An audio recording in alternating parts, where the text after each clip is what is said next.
On episode 332 of Nintendo Switchcraft, Nintendo pulls a game off the eShop. Randy Pitchford wants a certain game on the Nintendo Switch, plus the games that I have been playing, that stuff, and more stuff on this episode of Nintendo Switchcraft. Stick around. Goodbye.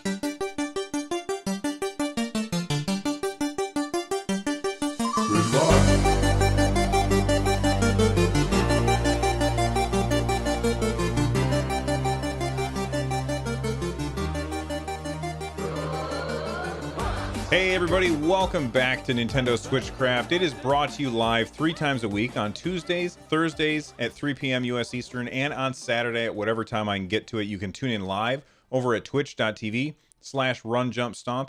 This episode of Switchcraft is brought to you by Matt H. Get Switchcraft and my other content for as little as $1 by heading on over to patreon.com/runjumpstomp. Let's get started. When you've lost your last man, hold A and B to continue where you left off. Do this before the title screen appears. Do this before the title screen appears. Apparently, they didn't wait for the title screen to appear. Nintendo decided to pull a game off of the eShop. This is according to, excuse me, Eurogamer. Nintendo had a game on the eShop, and it has been removed because of an Easter egg that the developer had put in. The Easter egg was basically the ability to create apps on the Switch. So it's basically Ruby. Ruby is a programming language, and this game called it's basically a role-playing text adventure, and it was called A Dark Room. It was on the eShop on the it was taken off of the eShop on April 26th.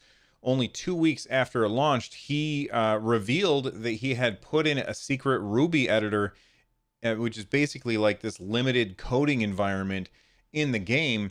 And very, very quickly, Nintendo said, "I don't think so, pal. If you have the game, A Dark Room, in order to use it, all you have to do is plug in a USB keyboard and hit the tilde button. And that's that little squiggly thing to the left of the one. And it would basically allow you to start editing things in Ruby on your Nintendo Switch." Now, why would Nintendo do this? Why would they take it off? Well, I think I'm going to try and play devil's advocate here. On one hand, well, let's do some mustache twirling. Let's pretend that we're evil Nintendo with fangs and horns and a goatee or whatever, because goatees are inherently evil. If you're not sure, just ask Star Trek.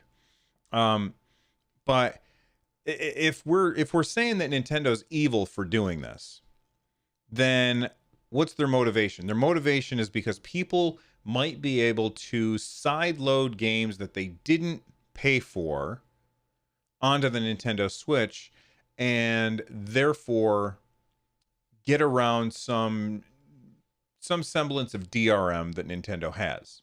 Is that a possibility?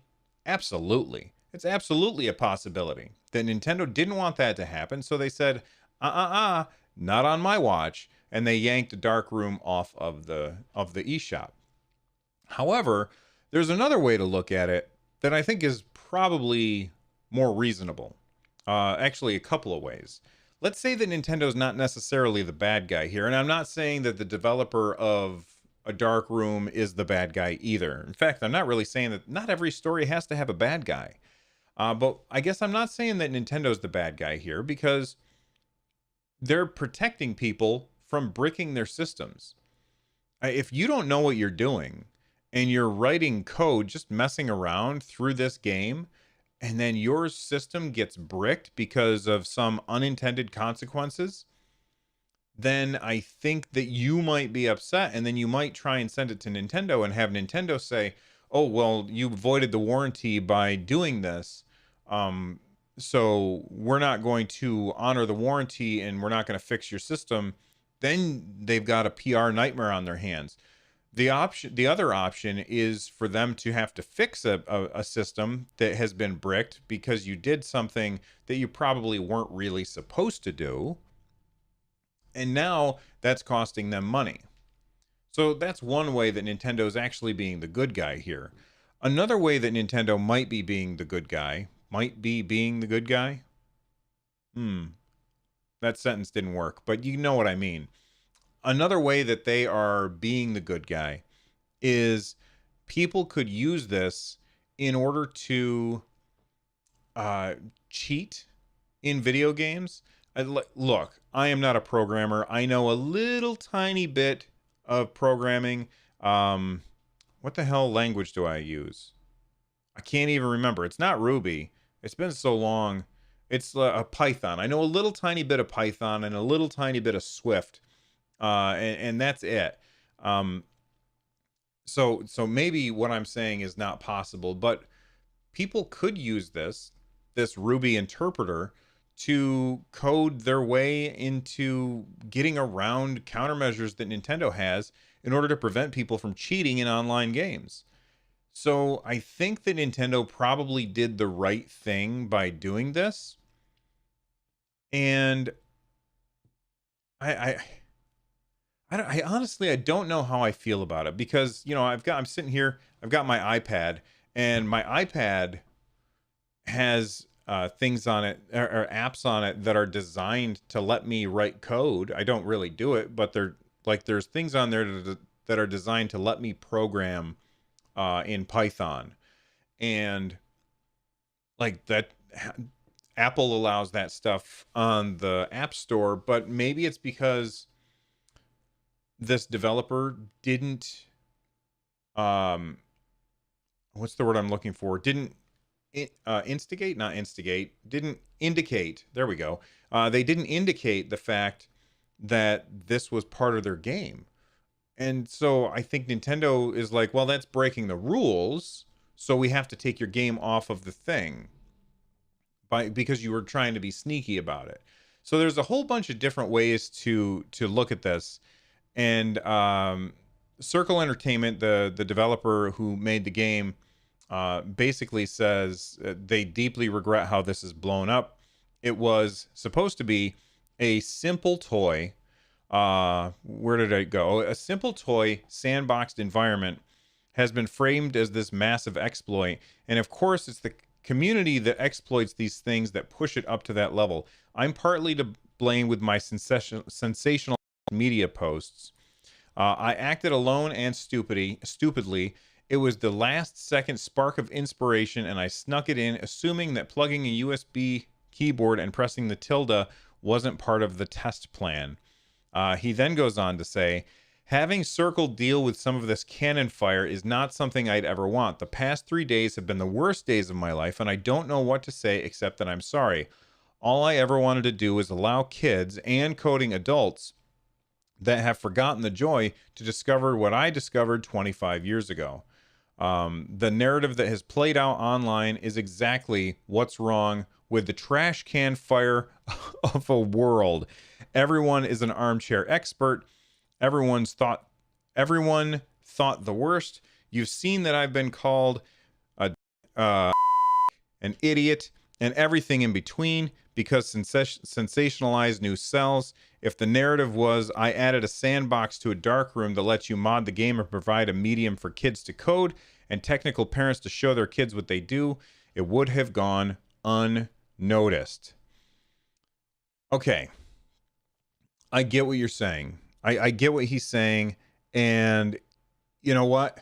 If that's your goal, and I'm not saying that this isn't his goal, because it seems like the guy's got a pretty good argument. I just wanted kids to be able to play with programming. And that is something that I think needs to happen. Absolutely 100% needs to happen. We need kids to learn how to program. Kids live in a world that is fundamentally based on technology. And to them, that technology is pretty much magic because they have no idea how it works. I know that there's a lot of people out there who are wrong about this, by the way. And they say, no, no, no, kids understand technology. No, they don't. They know how to use their phones. They know how to look up stuff on the internet. They do not understand technology inherently just because they are what a lot of people call a digital native. It is very important that kids learn how technology works, and programming should be taught in every single school, starting from the lowest possible grade all the way through every single year. All right. So don't think for a second that I don't agree with what this guy has said. Okay. I completely agree with what he said. But what he should have done instead is make a Ruby editor and sell that for whatever the price should be on the Nintendo Switch, so that Nintendo knew exactly what it's for. They could see what its limitations were, and they could see that it's not going to be used as an exploit to ruin this or ruin that. That's what he should have done. Instead, he tried to sneak it in, and while I don't doubt that his motives were pure and true, doing it that way kind of colors the whole thing with this tone that is not pure and not true, and it makes it seem bad. And I think that might be the reason why Nintendo ended up deciding to yank it from there. Only Nintendo knows. I'm sorry that this guy has had the worst 3 days of his life. That's definitely less than optimal.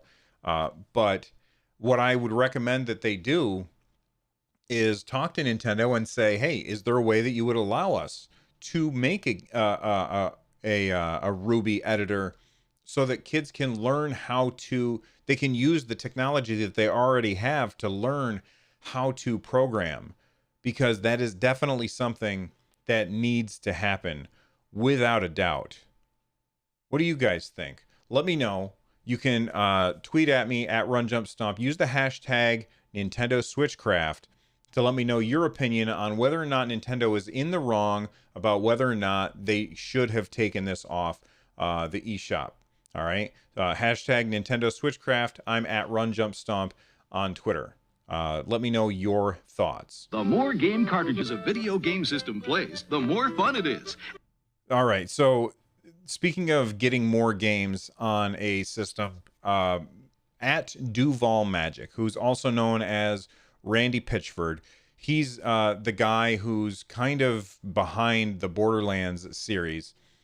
He recently was asked a question, and I first off, before I get to the question, I love that people are asking these developers questions and the developers are answering them. Now, maybe it's kind of a PR answer. Who knows? But I do like that. Like, this is one of the benefits of social media, is that the people who we want to talk to are far more accessible now than they ever have been in the past. I know that there's always a story out there of somebody who wrote a letter to Nintendo and Nintendo answered back, because Nintendo's really good about that stuff. But most companies aren't. And we live in this world where like everybody's on Twitter, and if you're not on Twitter, don't yell at me, okay? But like, there's lots of people on Twitter these days, and you can just easily contact them, and that's awesome. So at the KMJC said, at Duval Magic, is there any chance to see the Borderlands series on excuse me, I burped, my bad, on Nintendo Switch? And he replied, I would love to see that happen. And then people were, of course, were like, well, then can you make that happen? I would love to buy it. Can you please, please, please, Borderlands, we want it on the Switch? I would buy it in a heartbeat. And here's the reason. I've never played Borderlands. I've heard fantastic things about Borderlands. It's like Diablo with guns. And I am a guy who I love Diablo. That game is fantastic. Huge, huge fan of Diablo. Diablo as a shooter, that sounds so good to me. Why I've never played it, I don't really have an excuse. All right. I don't have an excuse, except that I guess at the time when the original Borderlands game came out, I didn't have a computer that could run it, or I was too obsessed with World of Warcraft at the time, or something. Whatever the reason is, I have not played Borderlands or Borderlands 2, and I'm sure Borderlands 3 is coming soon. Or I know that it is coming soon. But Borderlands 1 and 2, they would be great on the Nintendo Switch, and I would buy them in a heartbeat on the Nintendo Switch, and I would love to play them on the Nintendo Switch. So, Mr. Randy Pitchford, I think you know what you got to do. You got to get your team working on a port, or you know what? Hire who's the? I'm gonna ask chat because I can't remember. Who is the team that is responsible for porting Doom to the Nintendo Switch? Oh, Panic Button. I remember now. Panic Button. They did a great job on Doom. They did a great job on Rocket League. Give them access to Borderlands and get them to port it to the Switch, because there's a lot of people out there who are pretty much solely Nintendo people. I'm not one of them. I play a lot of different styles of video games, but they're solely Nintendo people, and they only have a Nintendo console, and they've never had a chance to play Borderlands. And they're probably missing out on, from what I hear, is a fantastic game. So, Mr. Duval, Mr. Pitchford, I hope you're listening. I really, really want to play Borderlands on the Switch. And I think a lot of other people do too. So that's the new Super Nintendo Entertainment System. What about it? They say it has 16-bit technology, whatever that means. Oh, I see. What else do they say? That it has 3D graphics and digital stereo sound, and that Super Mario World is included. Okay, we'll get it for them. All right, listen, I want to talk about a game that looks like it came from the Super Nintendo. It is a gorgeous, gorgeous game. It's got a wonderfully awesome soundtrack that is just like a cool synth wave soundtrack, and it's got an awesome 80s and 90s neon, super saturated colors look to it, and it is a side roller, and it is called Black Paradox for the Nintendo Switch. This thing is so 80s that you are driving a flying DeLorean through space, shooting stuff out of the front of it. This game is so incredibly fun that if you have not played it, I'm gonna throw some footage up for you guys to see right now.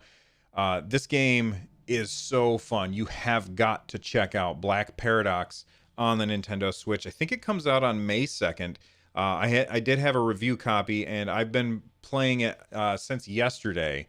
So I'm not too far in. I think I've killed 2 of the bosses so far.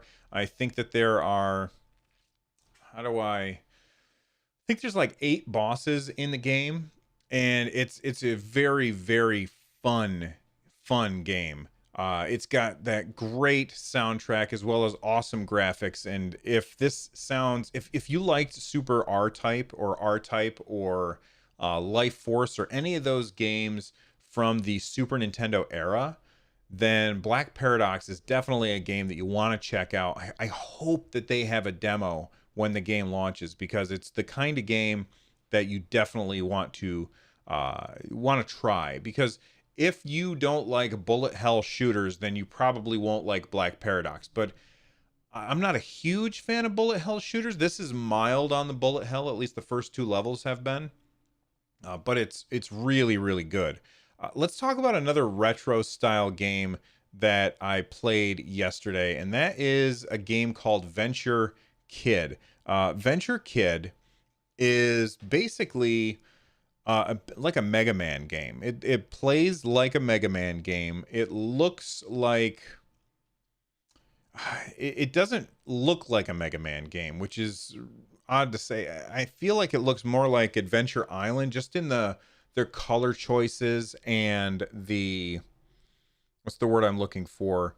The environment that you're in, because it's not like all cityscapes and metal all over the place. It's more like you're out in the woods and you fight a giant cat and things like that.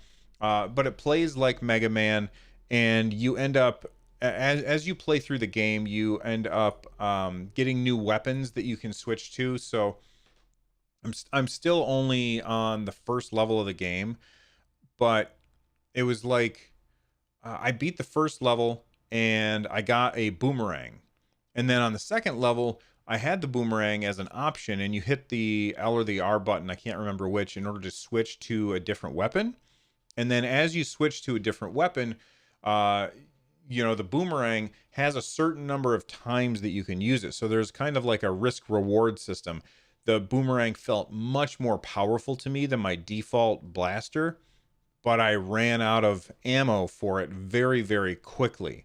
So you want to save that boomerang for certain things. And one of the things that you can do is you can reach things that you couldn't otherwise reach. So for instance, um, there was like some boxes, and on the other side of the boxes was a heart or a little power pellet that you end up picking up. I'm not really sure what they're for yet, because again, I'm very early on in the game. Um, and you can't get to it without the boomerang. You have to have the boomerang to get to it. So if you used up all of your boomerang throws by the time you get there, and this is what happened to me, then you can't get those things, which can be a little frustrating, but you can always go back and try again. Venture Kid was $10 on the Nintendo Switch eShop, and Black Paradox is $15 on the Nintendo Switch eShop. I did receive both of them as review copies, but this isn't an ad or anything. I think that they're both really fun games. If you had to pin me down and make me decide between them, I would personally, for me, probably pick Black Paradox, even though it's 50% more expensive. I liked the gameplay more. But if you are somebody who really likes Mega Man gameplay, then you probably want to go with Venture Kid and save yourself $5. Either way, those are both really fun games, and I was happy to play them. If you want to check out my first looks for those, you can go to my YouTube channel, which is youtube.com/runjumpstomp. If you're listening to this, and if you're watching this, then you can probably just, if you haven't hit subscribe yet, what are you doing? Hit subscribe, hit the bell, and then you can watch more videos after you're done with this one. Speaking of videos, I have another video. I have a video series that has been coming out over the last week and a half or so. It is my top 50 games on the Nintendo Switch. So far, the videos that have released have been 50 through 41, 40 through 31, and 30 through 21. There's 2 more videos left in the series. 20 through 11 will release tomorrow at 3 p.m. U.S. Eastern over on my YouTube channel, youtube.com/runjumpstomp. Make sure that you check that out. And then I think my top 10 will come out next week on Monday, if I'm remembering correctly. But they're both already up there, and if you go to my YouTube channel, you can click on them and hit a little reminder so that it'll let you know when when those videos come out. It was really, really fun making my top 50 list, and I think it might be something that I end up doing every year, but I haven't decided yet.